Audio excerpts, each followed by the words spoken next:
dad is J. Grant Stevenson, who's done a lot of genealogy work, and maybe you've heard of some of his stuff. And then his father is Merlin L. Stevenson. And then his father is Joseph Echo Stevenson. Now let me tell you how he got his middle name.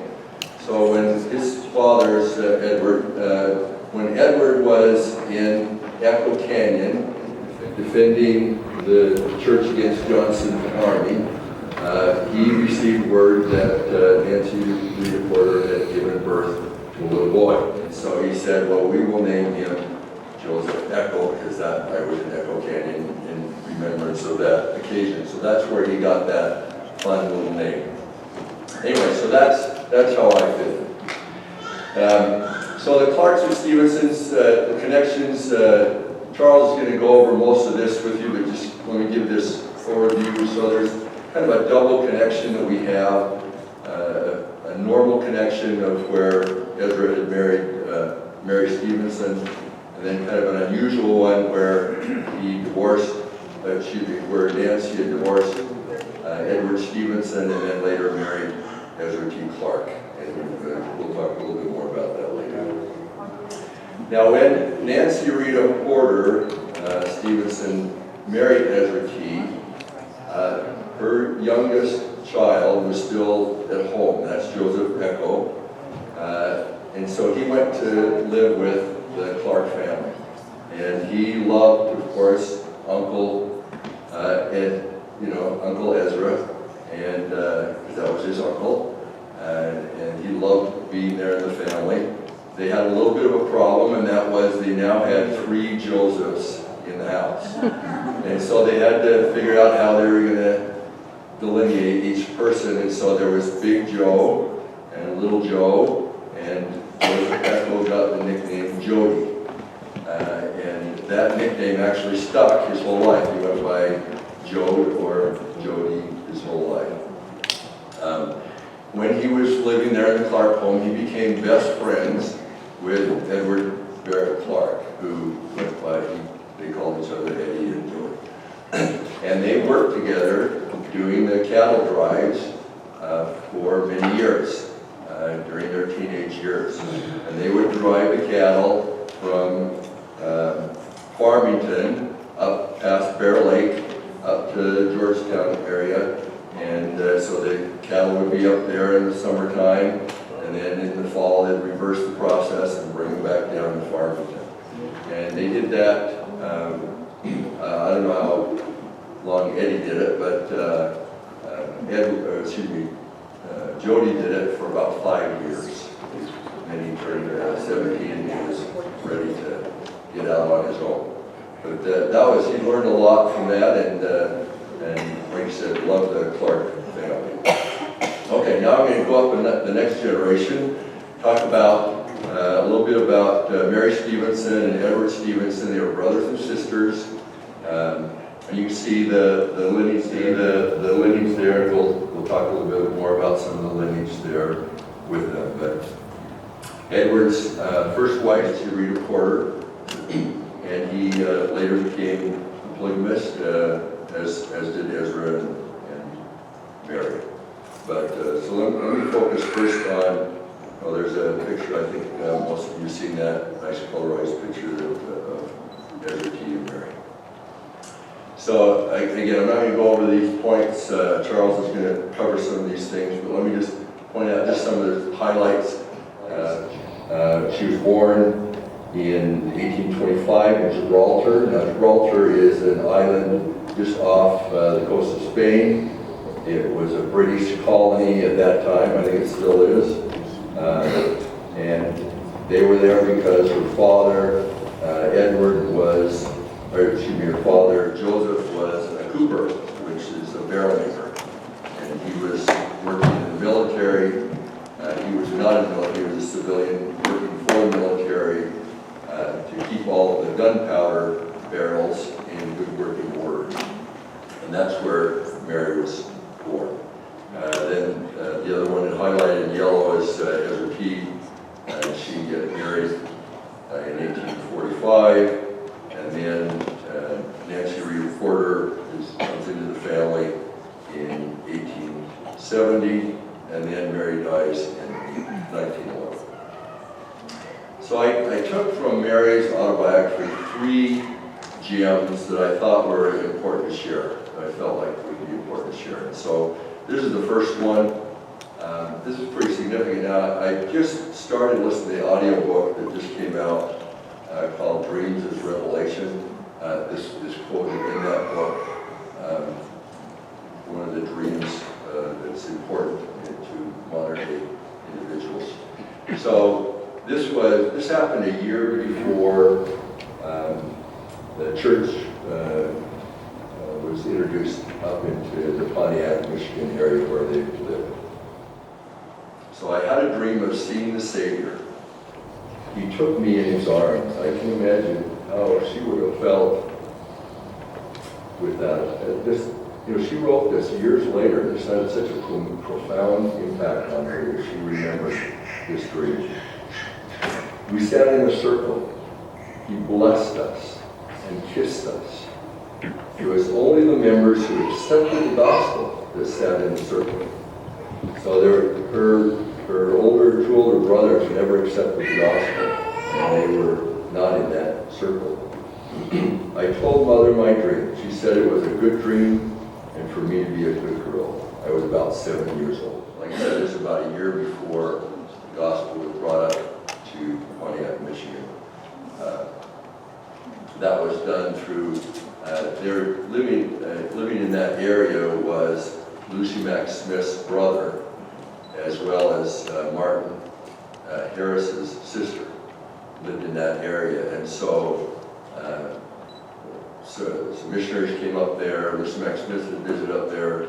Prophet Joseph Smith and 3 witnesses all came together, did a great meeting up there, and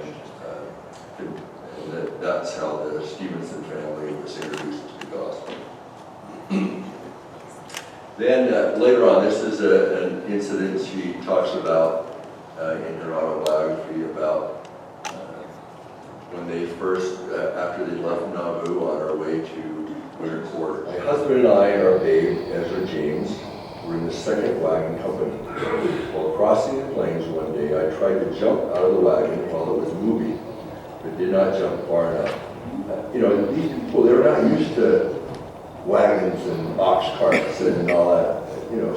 I'm sure she didn't really understand the danger of doing what she did, but for whatever reason, she did, and she landed under the rear wheel. My husband, Ezra, quick as thought, I suspect it was quicker than thought, grabbed the wheel and held it from rolling over me until my mother could run ahead and stop the lead oxen. I was badly bruised, but took some camphor and soon revived. My husband's face was white as a sheet. You can imagine.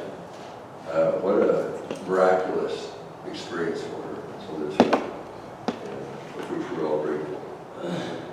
And then the last thing I wanted to point out from her autobiography is this entry about going from winter quarters and how she ended up in Farmington. We had spent 2 winters at winter quarters where my second son was born, Timothy Baldwin. We started from there in June 1848 and saw great herds of buffalo and also many Indians, but we were not frightened.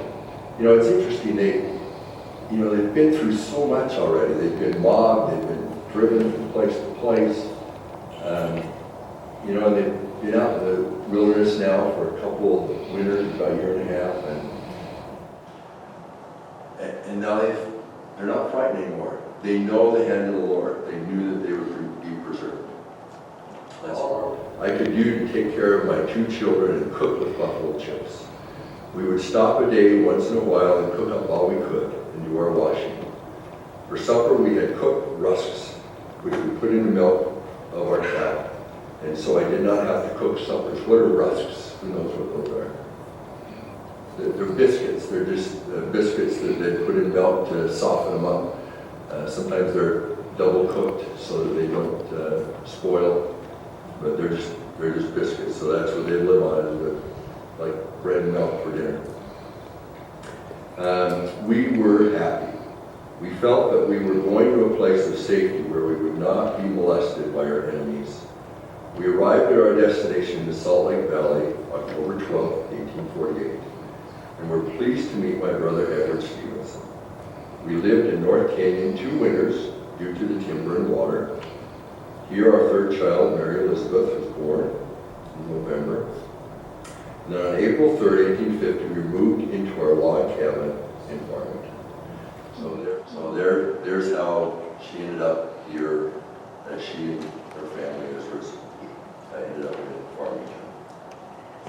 Okay, now I'm going to shift and talk a little bit about Edward, her brother. Edward was probably, in all everyone's consideration, the most traveled missionary in the 1800s. This is a quote that we found from a historian in 1940. It seems no exaggeration to assert that Edward Stevenson traveled more miles at his own expense in preaching the gospel of Jesus Christ than any other elder of this dispensation. He crossed the plains 18 times during his lifetime and made 9 trips across the Atlantic Ocean. He was quite the missionary, and as he would travel from place to place on his different missions, different places, whenever he could, he would always stop by church history sites. And in fact, he was the one who, in later years, brought the church historian, the church photographer around to all these sites because he knew where they were, and they didn't, and they wanted to document them and record them. And so he did that years later. You've probably seen the picture of the Liberty Jail with someone on the roof. Edward's in that picture. That's who was taken on that trip. Oh, and these are kind of fun. These are some one of his missionary calls. You see Brigham Young's signature there. Then later there's Wilford Woodward's signature and John Taylor on a couple other of his calls. So it was those are kind of fun documents. He was one of the first 7 presidents of 70, signed by J. Smith. He was a prolific writer. He wrote 40 journals. He wrote his autobiography. And I think one of the most remarkable things was he wrote this book, Reminiscence of Joseph Smith, in the Book of Mormon. And then he had made up several huge, they were done on what we would the equivalent of those pull-down blinds that you have on the windows, those big things that you would roll those up, those pictures. And he would go around and lecture about Joseph Smith in the Book of Mormon and show those pictures and the cutouts and which are in the book. It's a pretty amazing testimony of the Book of Mormon and Joseph Smith. I just wanted to show a sample of his handwriting. So it's not, his handwriting is even better when he was younger, but he had great handwriting. Made it very easy to read all of these journals that he wrote. He wrote, 40 volumes of journals. Okay, I already mentioned visiting church history sites. So let me share with you an experience with Martin Harris. So when Edward was coming back from one of his missions, he stopped at Kirtland, to see the Kirtland Temple, and out front of the Kirtland Temple, Martin Harris was there with a group of people, as he often did. He was living there, and he would share his testimony. Martin Harris would share his testimony of seeing the gold plates in the Book of Mormon. Because even though he left the church, he always stayed true to that testimony. Edward noticed him, went over to visit, and they chatted, and Edward added his testimony to that of Martin, to those who were listening. And they had a nice conversation with Martin. And essentially invited Martin to come to Utah. He said, yeah, you really ought to come. And Martin, because he'd never seen his grandchildren yet, who were born in Utah. And so Martin seemed somewhat interested, and so he and Edward exchanged letters. Here's some of the letters. There's one sample of one of the letters that went back and forth. between the two of them. And Martin said, yeah, I'll come. If you give me a round-trip ticket, I don't want to be stuck in Utah, I want a round-trip ticket, then I will come. And so Edward showed that letter to Brigham Young, and Brigham Young said, absolutely, raise the funds to do that. Here's the first $25, and pulled out of his pocket to contribute to that. Edward raised the rest of the money for those tickets. And they wrote to Martin and said, I'll be back there in a couple months and pick you up and bring you back to Utah where you'll have your round-trip ticket. When Edward got back there, Martin was ecstatic. He was so excited, which is so interesting. He was so excited to go, and he was telling his neighbors and his friends and all that. And he got his ticket, and off they went to on the way to Utah. Now, on the train, it's a little bit different back then than it is now. There weren't express trains. They would stop each night at each of these different towns. And so it took several days to come here, a week or two, I can't remember exactly how long. But each time they would stop, Edward would get Martin Harris up on the back of the train, which was by the platform, and all the people in those towns, they would come see the train. That was some of their entertainment. And he would have Martin give his testimony, and Edward would add his testimony, and all during the trip. Edward, being the missionary that was telling Martin that, you really ought to be rebaptized, and teaching him all the truths of the gospel that he missed out on, like baptism for the dead, because he left the church before that was revealed. Well, long story short, after Martin came, he was excited to be with his family. He had a dream that he needed to be rebaptized. Went to see Edward and said, yep, I'm ready to be rebaptized. So they arranged that. Edward baptized him, and then he was confirmed by the leaders of the church at that time. So a great story. Then there's a picture of Nancy, Rita Porter, and the 4 oldest children. And so I just want to go over a little bit about the divorce situation with Mary and Nancy and Edward. They were divorced on the 3rd of July, 1869. There's been a lot of speculation as to what the cause of the divorce was. They never wrote down specifically what happened. They never talked about it. There's some theory. I read this in one of the books that the Clarks published. I was looking at it, that it was about some letters that Edward did during the courting years, because Ezra and Edward were rivals in wanting to marry Nancy back in Nauvoo. So they were rivals, and so there was some speculation as to maybe there was something that happened then that later caused the divorce. My dad did some interviews, essentially determined that that's not very likely. It was probably more likely that those rumors came from a time when Edward was asked to intervene in Nancy. She was interested in this, not a member of the church, crimes, to try to break that up, and so which he did, and she was grateful for later. That happened 3 years before Edward and Nancy were married. The only written evidence we have is a letter that Edward wrote to Brigham Young the day that Ezra Key and Nancy were sealed in the endowment house, 1870. Let me just read this section of it. There's some other things there. It says, whatever may occur, I have a consolation to know the great and grand cause of my family difficulty seated itself through this holy order of marriage, polygamy in other words.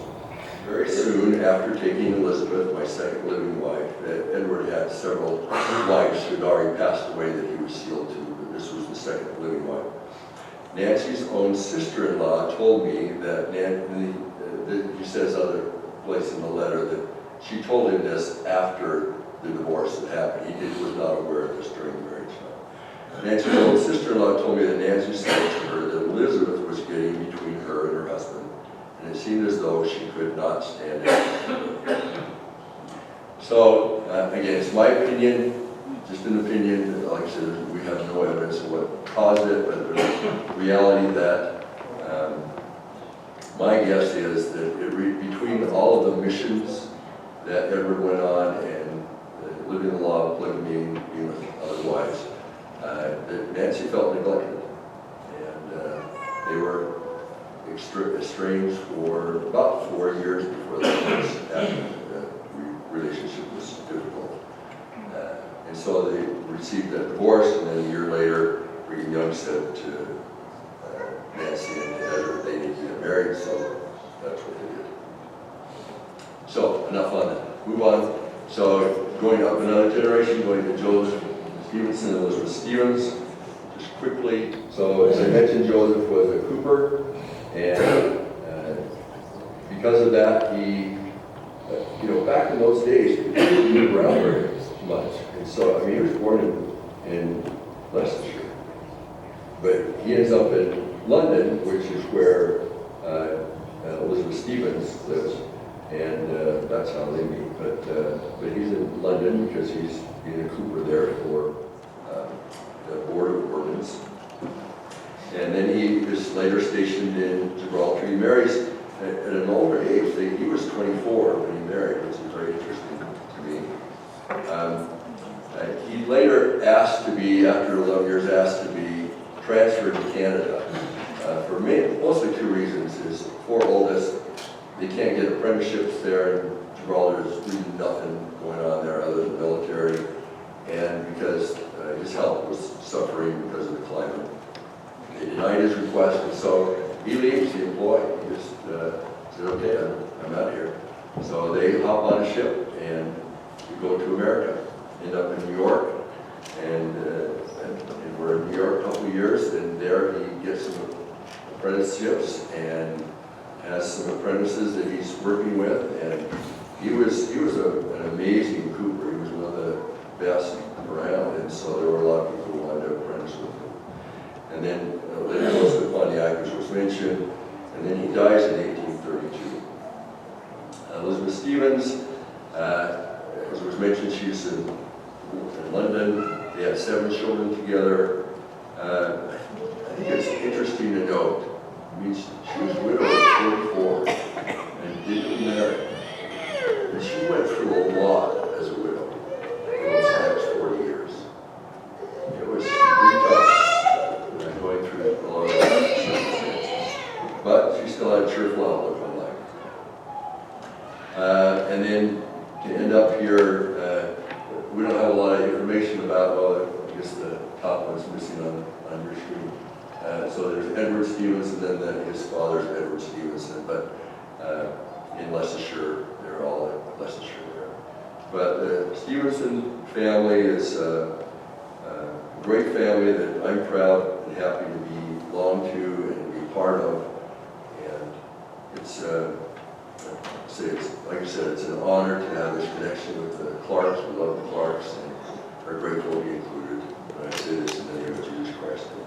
Amen.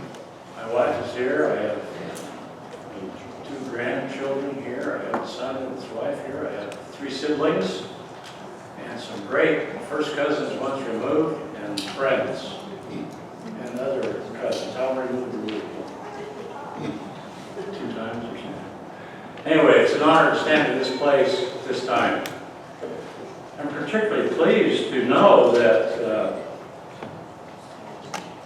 the previous speaker is the son of someone whom I have known about for a long time. His dad wrote this book. If you don't have it, you need it. Probably prettier now. I see you have better covers. This is the version of the autobiography that I have, thankfully compiled by Joseph Grant Stevenson.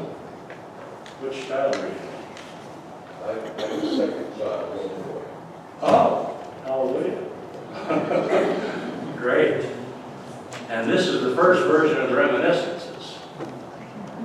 Rich stuff. We ought to be very pleased to be related to the Stevensons. Thanks, Chris, for that. Aaron, I don't know the last time I heard Ezra Thompson's testimony in a more animated, passionate, feeling way. Thank you. And of course, it's always an honor to be on the program with Richard.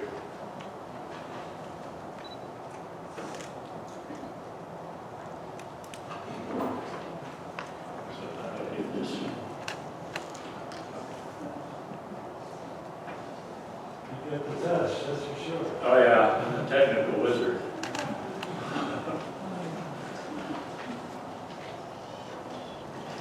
I'm just a little bit worse on most of the Sunday school classes we go to, where I have to fiddle with the machine 10 minutes before it works. Come stand. I've been asked to talk about the relationship between the Stevenson and Clark families. I have chosen to do that by showing a parallel timeline, not as factually and feeling rich as Chris's presentation, but more of a timeline that shows the parallel journeys they took before they finally got together in 1845. Okay, well, I just did that now. Do your index. I'm going to. Okay, great. I call this a fruitful relationship, and I don't know the numbers that would be represented by that, but it's probably in the thousands. 4,500 miles apart, let's go to the year 1820. In the year 1820, the Stevenson family is in the colony of Gibraltar, as has been explained. That is 2 years after the Clark family moved from southern Indiana to southeastern Illinois.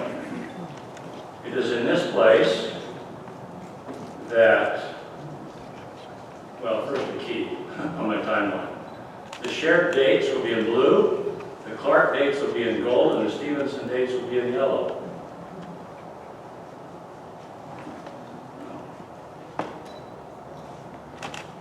The blue, to show when Ezra was born, is 1823 in Lawrence County, Illinois. 2 years later, Mary is born in the colony of Gibraltar in 1825. 1828, you can read these things faster than I can say them. But my point is, you'll see them coming together. The Stevensons left Gibraltar, arrived in New York in July of 1828, spent a few months in Brooklyn, I'm not sure how long, but soon thereafter they moved up to Albany, New York, where they spent the time that Chris has talked about. In 1828, Timothy Baldwin Clark has moved to central Illinois, just across the river from Peoria, if any of you are familiar with that area, or Pekin. In 1830, lots of things happened that we know about in the Clark family history. Timothy moved his family to northern Illinois. In 1831, the Stevensons moved to Detroit, or was it 1832, Chris? 31? Depends. It was 1831. Okay. Now they're 305 miles apart. It's a little different than 4,500. By various means, they have come closer together than they've ever been before. I think Edward mentions in one of his writings that they traversed the state of New York via the Erie Canal, which had been completed in 1825, so they could do that. 1832, you can read this, Joseph died. In 1833, Timothy moved. He'd already moved to northern Illinois. He moved a little farther north into Page Township of Will County. In that same year, Edward Stevenson was baptized in Pontiac. He was one of the first members of that branch, wasn't he, after Samuel Bent? 1834, the prophet brings his father and his brother and the three witnesses to Pontiac to see Uncle Solomon, number one, probably, and then visit the saints who had become members of the church in Pontiac Branch. Edward, of course, was there as a young man and heard the testimonies of the prophet. And I wish we had time to discuss Fox's Book of Martyrs, Chris. It's a very interesting story. I posted a copy of the story on the familychurch.org under Elizabeth Stevenson, if you want to read about it. But a very interesting story about how the prophet borrowed Elizabeth's copy of Fox's Book of Martyrs, which is a chronicle of all the martyrs for Christ, starting with Stephen when he was stoned by Paul and others, up to about 1550 in England when people were being murdered at the stake because of their testimony of the Savior. Anyway, very interesting story, big, huge sideline right now. But anyway, as a result of this testimony and this experience, Edward decides, I want to be with the saints in Zion. We're going to build a temple there, or whatever we're going to do. So at the age of 14, early in the year of 1834, Stevenson leaves Pontiac, leaves his mother and sisters and brothers behind, and by some means, I don't remember how he got there, but he went to Clay County, Missouri. In the September of 1835, Timothy moved his family, having been baptized earlier that year by Charles C. Rich. If you wonder why Charles Rich's name appears in Clark history, Charles C. Rich baptized Timothy in May of 1835 in DuPage Township in northern Illinois. That September, they choose to move to Missouri, and they go to Clay County to be near his son-in-law, John Cooper, and be near the other son-in-law, Morris Phelps, and Clark. So now, they're both, at least Edward is, the Stevenson foothold in Missouri now is about 14 miles away from where the Clark's foothold in Missouri was, in Excelsior Springs.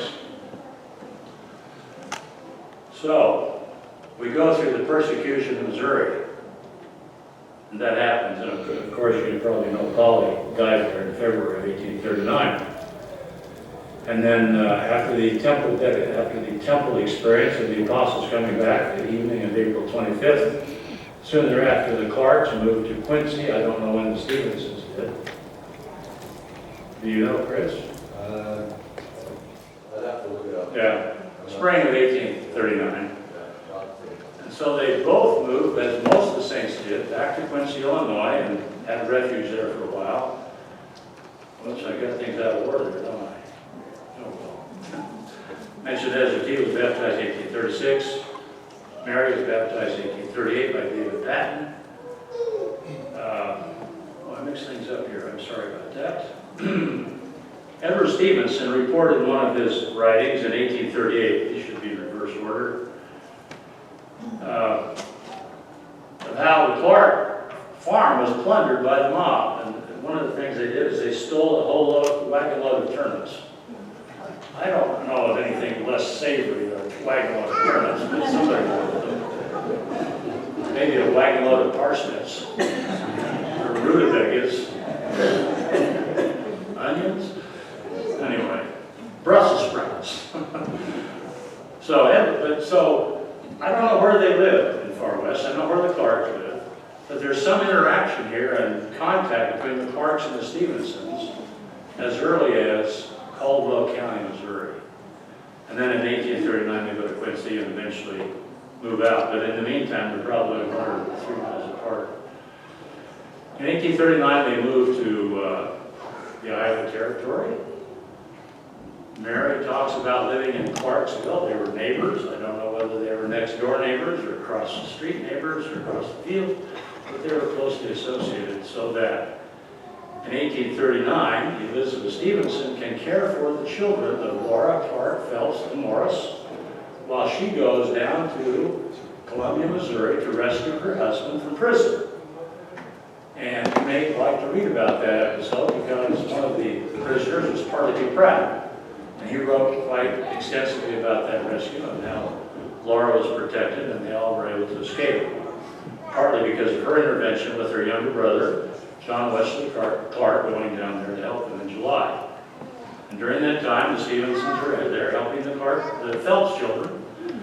Edward later reports that he worked with Clarks while his mother worked in the family, in the Clark family. Timothy had no wife, living wife. Elizabeth had no living husband. I don't know what the relationship was. I'm sure it was friendly, obviously, because they helped work with each other to survive after surviving Missouri. Mary mentions in her autobiography how they enjoyed often going to Nauvoo. They lived about 6 or 7 miles from the river. So it was nice that the Clarks had a good supply of animals. I'm assuming some of them were horses. It's interesting to read this time period because Ezra T. Clark and Nathan T. Porter and Edward Stevenson often are found together doing things socially and working.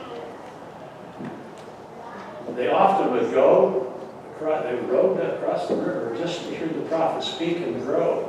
Now at that time, the Mississippi River wasn't as wide as it is now, thanks to the Keokuk Dam.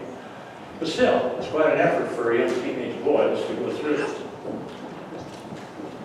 1844, of course, is a milestone in church history that they experienced deeply, and Mary reports quite well in her autobiography. Being what they were and people living near each other, I guess, helped lead to the fact that the Stevenson-Clark relationship officially began May 18th, 1845. Ezra and Mary were married by the authority, I'm not sure, but certainly by church authority, by Ezra's older brother, William O. Clark, who himself would be an interesting lecturer too, a very interesting character. Spent most of his life as a Grand Templar in the temperance movement and traveled the world in that cause. Notice that within about a month or two earlier than that, Edward and Nancy had married. And look who shows up as having performed the ceremony. So in the Clark and Stevenson family both, Charles C. Rich is a rather important figure. Of further interest is that they moved from Iowa to winter quarters in the same company. So they're friends, they know each other well. We've talked about Ezra James. Now this, by now, you see the 1868 date. By now they're settled in Utah and things are going well. The first son born to Ezra and Mary, returning from his mission in England, died in Fonda, New York, of exhaustion. It was the middle of the summer, July. If you've ever been in New York in July, it's hot and humid. Especially humid to me. It's a killer. Ezra James expired in the middle of a train ride with saints from England on the way to Salt Lake. He was buried nearby somehow, and the news later came out from family, and not until the next year did Ezra T. go retrieve the body of his oldest son, who accompanied him to New York. A friend, an acquaintance, a brother-in-law, Edward Stevenson. Amazing. About the time they returned is the reported experience of Nancy in the office of Brigham Young, being granted what is in the literature called temple divorce. Of course, we know that doctrinally there is no such thing, but whatever it was, it separated Nancy from Edward. I'm going to go back here. No, there. 1869, October. We buried our first son in Farmington. We've got a situation where Edward now no longer is married to Nancy. So who goes on a mission together? Ezra and Nathan and Edward go to the Eastern States for on a mission. They return in 1870 in time to be called into Brigham Young's office if you're on the Clark side of history. And as I read it, Nancy was given to Ezra's wife by Young in his office. But Chris, I think you addressed that issue quite well. Better than I've heard, and I appreciate that. Anyway, for what that's worth, it did not change the relationship between Edward and Ezra, apparently, because they maintained contact somehow, for some reason, and still, whatever, shared feelings. Ezra's son, Hiram Don Carlos, my ancestor, was called on a mission in December of 1877 and given a companion or vice versa. Edward Stephen, Uncle Edward, is there to help him. They left Ogden and the next day or two after being set apart, traveled. By now you'll know why Edward would go to Richmond, Missouri. He couldn't go through Des Moines because there was nobody there he knew, I guess. Went to Richmond, Missouri so he could see David Whitmer. This is one of how many times, you know how many times he visited David? 2 or 3? There might have been more. Okay. So here's Edward Stevenson doing his thing, bless his heart, with his young junior companion, Hiram Don Carlos Clark. They spent several days in Richmond, Missouri, talking with, interviewing, and listening to David Whitmer bear his testimony. Among other interesting things of this testimony I found in, again, Edward's writings, is that they heard David Whitmer describe what Brigham Young later reported, well, about the same time, it had been. Brigham Young was dead by then. But anyway, the account of Oliver Cowdery reciting the experience of Joseph Smith, returning to Hill Cumorah and having the hill open, and being introduced to this room full of records, wagons, swords, piles of plates on the floor, and all that. I assume you've all read about that, I trust. Young Hiram was there to hear that testimony from David Whitmer. He talked about the Book of Mormon. He talked about Moroni. I mean, they were there for 2 days. They spent many hours with David Whitmer. And he unwaveringly recited the same testimony. And my young great-grandfather was able to hear it. They then went on to Tennessee, where they were assigned on their mission. They arrived in Hickman County, Tennessee, by the end of the year, and were able to start service in Centerville, Tennessee. Does anybody know where that is? I didn't either, I haven't looked it up. It's southwest of Nashville. Very hilly, beautiful country. If any of you know automobile history, you'll know that when General Motors wanted to build a new plant to build the Saturn, they went to about the same area of the country, southwest of Nashville. Columbia, nearby.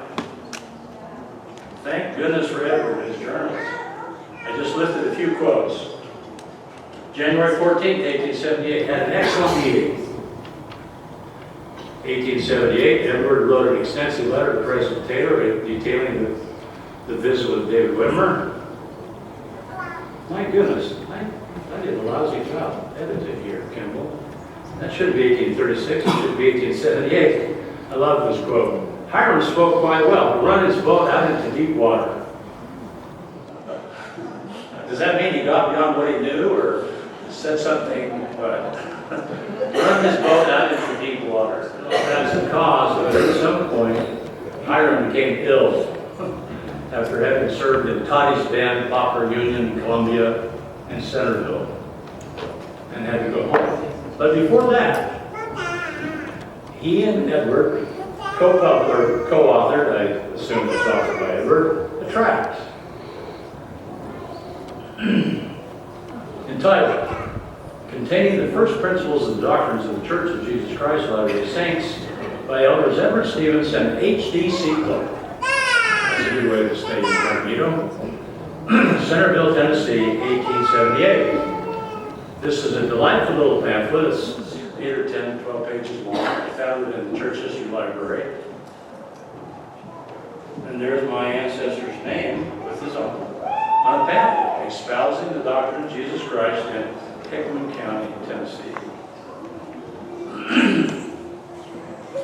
The next connection I found, and Chris, thank you for showing some more from America.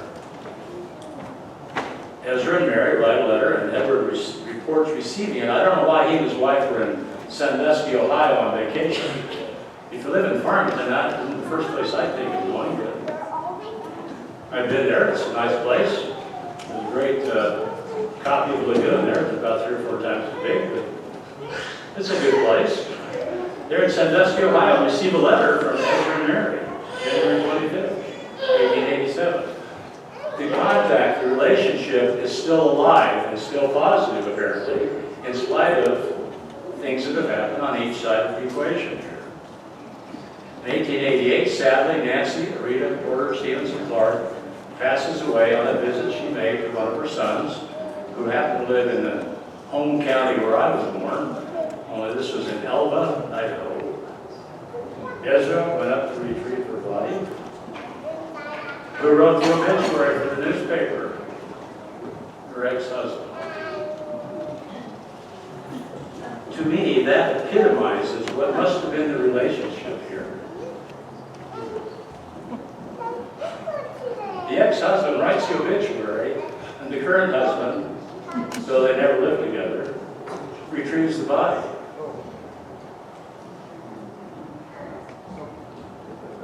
Speaks for itself, I think. 1895, Ezra and Mary celebrate their 50th anniversary. Among others, President Wilford Woodruff attended. I could not find any reference in Edward's autobiography that he did. I can't imagine he did not, for all the things we've talked about.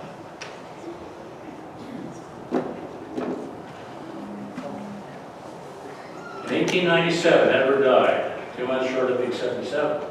Nathan Tanner Porter died the same year, 3 months short of being 77. A couple of years later, Ezra Thompson died, 77 plus. It's interesting to me, particularly because I also am in the Senate of Words, to see the lifetime friendship, the lifetime cooperation, the lifetime discipleship that these three men shared. Is this the end of the Stevenson-Clark relationship? I hope not. I had one personal. Unbeknownst to Chris, until he saw this, I benefited from instruction from his father as a freshman at BYU. Thank you.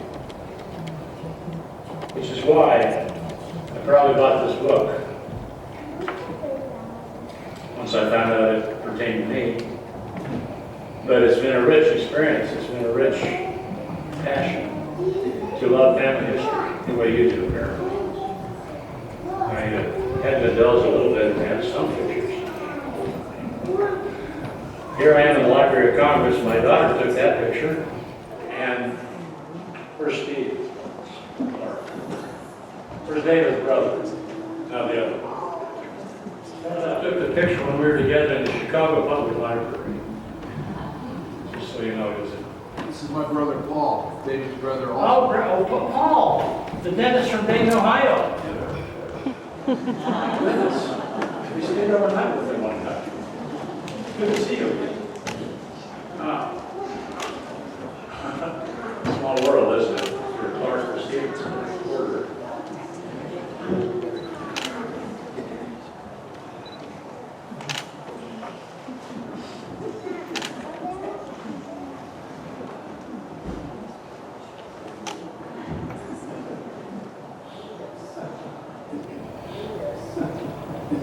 That's almost the end of my presentation. I love this stuff, and I love all of you that care about it. It's really important, and I echo and second what Richard Lambert talked about. I don't know about you and what your emotional makeup is, and I barely understand mine sometimes. But I do know one thing. When I go to a place of importance, it means more than reading about it, seeing a video about it, hearing a testimony about it, or anything, a picture of it, anything. It never replicates being there. And I hope that if you haven't yet chosen to do so, that you will come with us and be there in Milford, Connecticut, and in Farmington, Connecticut, and in Bridgewater, Connecticut, and Brookfield, and Harmony, Pennsylvania, and Palmyra, and Vienna, Ohio, where Timothy's parents were here, and some of his siblings, etc. It would be a great time. And speaking of history, my wife and I had the privilege of serving a mission for a year in the Boston area. One of the things we did during that service was spend one day a week in Plymouth, Massachusetts, at the Mayflower Society, working with some records preservation missionaries that the church assigned there, in preparation for a significant historical event next year. I just thought of today, Richard, when you were talking. Pilgrims 400 years ago, first vision 200 years ago, in 1820.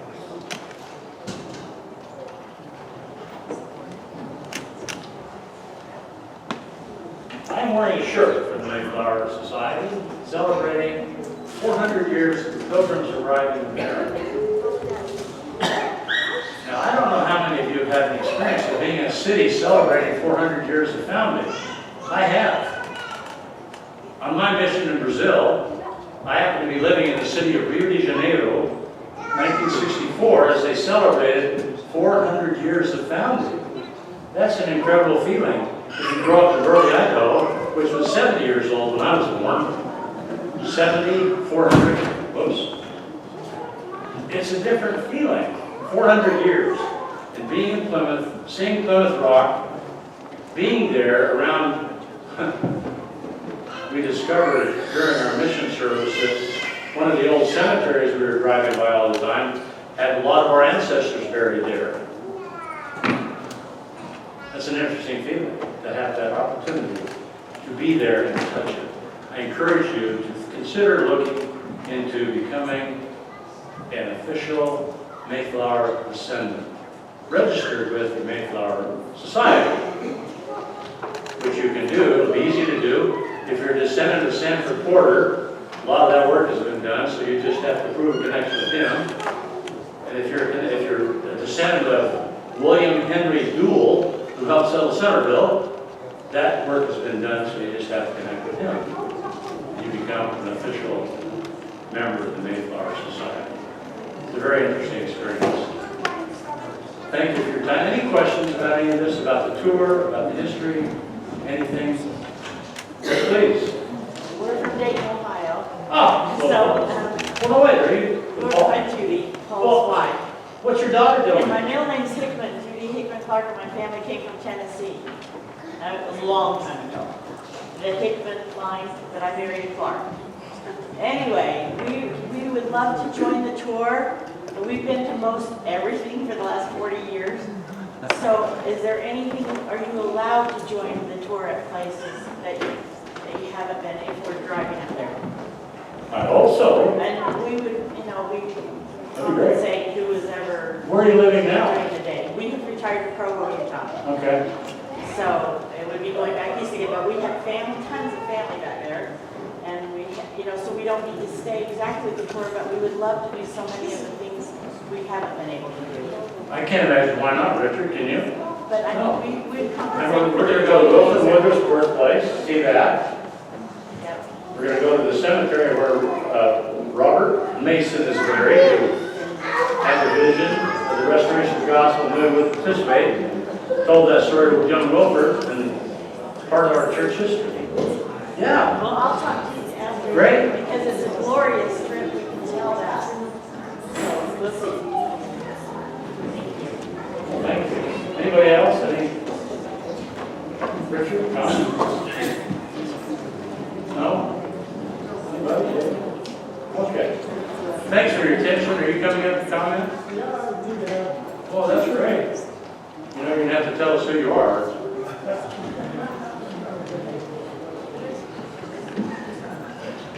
My name is Nate Anderson.